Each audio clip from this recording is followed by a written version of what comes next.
Hey, it's Shaggy, back with another 21 gun salute, bang bang, to America's love of dumb. And today, we begin to tackle one of society's most discussed, most talked about, dare I say, most controversial and most photographed subject of the 21st century. It's food. Look, now I could sit here all day and try to tackle all the major and majorly flawed food stories out there, but these segments are only 5 minutes long. So let's start with an ingredient that America loves but has no idea why. It's the infamous high fructose corn syrup, or HFCS as they call it in the streets, yo. High fructose corn syrup started off its life in the year 1957. That's the same year that the last broadcast of I Love Lucy, Ricky, showed up on CBS TV.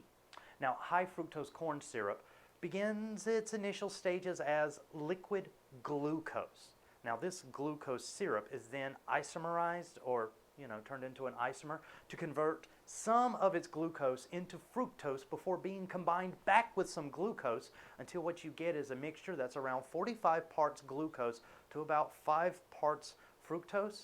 Look, to explain how this process works, imagine that an atom is a toad. Then you dump that toad into a blender and mix it until its parts look kind of like a frog. Then you pour a fifth of that frog-like goo back into another toad, which takes it from being a toad into something Godzilla would fight. But what would inspire America to engage in playing God of the glucose, since sucrose, or commonly called table sugar, has a 50-50 mixture of fructose and glucose already in a form that can be easily consumed? Well, see, that's where things get funny.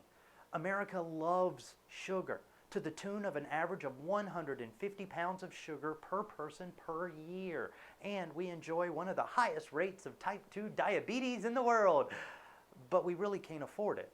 See, that's why in products from hot dogs to soft drinks, high fructose corn syrup reigns supreme, not sugar. And honestly, the list of processed foods in America that contain HCFS is too long for even this segment. Now, this may be hard to believe here in Maui, where everywhere you look there's some sugar cane. But domestic sugar in America is actually a very rare thing. Now, there's other nations out there, they have plenty of cheap sugar if we ever wanted to use the real thing, but sadly, to import that sugar would mean paying heavy fees and taxes, making it more expensive to buy cheap foreign sugar than it is to go all Frankenstein with corn's molecules.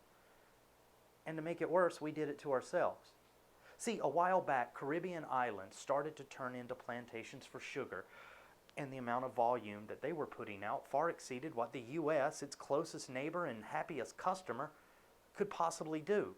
So, to protect ourselves against the evils of cheap sucrose, laws were passed making that cheap South American sugar so expensive that no one in the U.S. would ever think to buy any, thus saving industry and free commerce again. You go, America. Except it didn't. See, in the years since these taxes were passed, America's population and love of sugar have grown and grown and grown and grown, far outpacing what our domestic sugar industry could keep up with. That's even after the addition of Hawaii.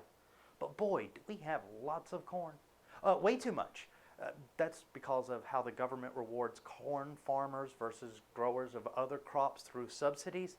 We'll get into that later. Look, given these two realities, science went rogue and made a vegetable one of the most deadly killers in the modern history of food.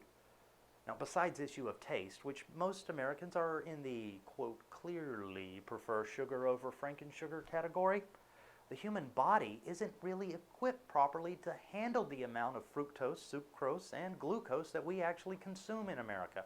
In fact, in the entire course of human history, consumption of natural fructoses and glucoses are a fairly new thing that only started to become a thing after the invention of refrigeration.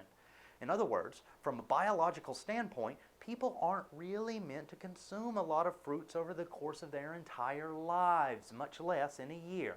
It's just that in the U.S., we found a way to add sugar to almost everything from meats to baby food. So for inventing an entirely dumb way to oversugar the human race, we salute you, America, and your dumbness. Join me next time as we put on some gloves and probe deep into the murky squishiness of dumb in America.